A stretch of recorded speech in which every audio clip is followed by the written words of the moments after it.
Welcome to VPAL. Let's go to post-market analysis. So Nifty இன்னைக்கு நிஃப்டிக்கான levels தான். Nifty வந்து இன்னைக்கு கரெக்டாக லெவல்ஸ்குள்ள தான் ப்ளே ஆயிருக்கு.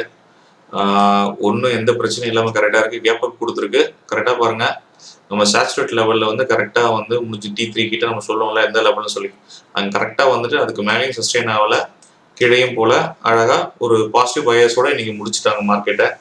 ஸோ இதுக்கு வந்து ஒன்றும் பெரிய ஸ்கேல்பிங் ஸ்ட்ராட்டஜி எதுவும் தவிர வேறு எதுவும் பண்ண முடியாது. If you go to lower time frame you கிட்ட காட் 2-3 இதெல்லாம் நல்ல ஒரு ஸ்ட்ராட்டஜி ரிஜெக்ட் ஆகுது. கரெக்டாக எடுக்க ஒரு ஸ்ட்ராட்டஜிஸ் நம்ம எடுத்துருக்கலாம். பட் ஆனால் இன்னைக்கு 5 minutes டைம் ஃப்ரேமில் வந்து பெரிய நம்ம டார்கெட் வந்து சொல்ல முடியல இன்னைக்கு. ஏன்னா லெவல்ஸ்குள்ளே ப்ளே ஆகிருக்கிறதுனால நம்ம எப்படி யூஸ் பண்ணுறோம் நீங்கள் பார்த்துக்குங்க. Let's go to bank Nifty. Bank நிஃப்டியும் வந்து லெவல்ஸ் தான்.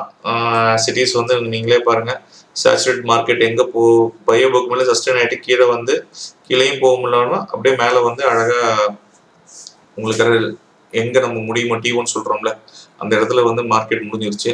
ஸோ மார்க்கெட்டாக ஒரு பாசிட்டிவ் பையஸாக இருக்குது. ஆனால் நிஃப்டி அளவு ஸ்ட்ராங்காக இல்லை. நிஃப்டி வந்து கொஞ்சம் ஸ்ட்ராங்காக இருந்தது, நேற்று ஹையோடு இருந்தது. பட் ஆனால் நிஃப்டியோட ஸ்ட்ராங்காக இல்லை, கொஞ்சம் வந்து வீக்காக தான் இருக்குது பேங்க் நிஃப்டி. ஸோ அப்கமிங் டேஸில் வந்து எப்படி கொண்டு போகலான்றதை நம்ம பார்க்கலாம். ஆனால் லெவல்ஸ்குள்ளே ப்ரே வந்து இன்றைக்கும் வந்து 1 minute டைம் ஃப்ரேமில் இதுவும் வந்து 2-3 பாயிண்ட் நம்மளுக்கு வந்து நல்ல ஒரு ஸ்கேல்பிங் ஸ்ட்ராட்டஜி கொடுத்துச்சு. நல்ல ப்ராஃபிட் தான், ஒன்றும் பிரச்சனை இல்லை. நம்ம 20-30 பாயிண்ட்ஸ் நம்ம எடுக்கிற மாதிரி அளவு வந்து ஆட்டோமேட்டிக்காக வந்து கொடுத்துருச்சு. இது bank Nifty. Sensex cities like Nifty லெவல்குள்ளே ப்ளே ஆகிட்டு அங்கேயே முடிஞ்சிருச்சு. Very good. கோல்டு வந்து இன்னைக்கு வந்து மார்க்கெட் எல்லாமே ஒரு சேச்சுரேட் மார்க்கெட் மாதிரி தான் இருக்கு. ஏன்னா பெரிய மூவ்மெண்ட்டும் கொடுக்கல. கோல்டு மார்க்கெட் ஆகட்டும், இன்னைக்கு கோல்டும் பாருங்க, இங்கே செல்விலோ இங்கே பயபோ ஈக்குவல் லெவலில் கொடுத்துட்டு நிற்குது. மார்க்கெட் 11:30.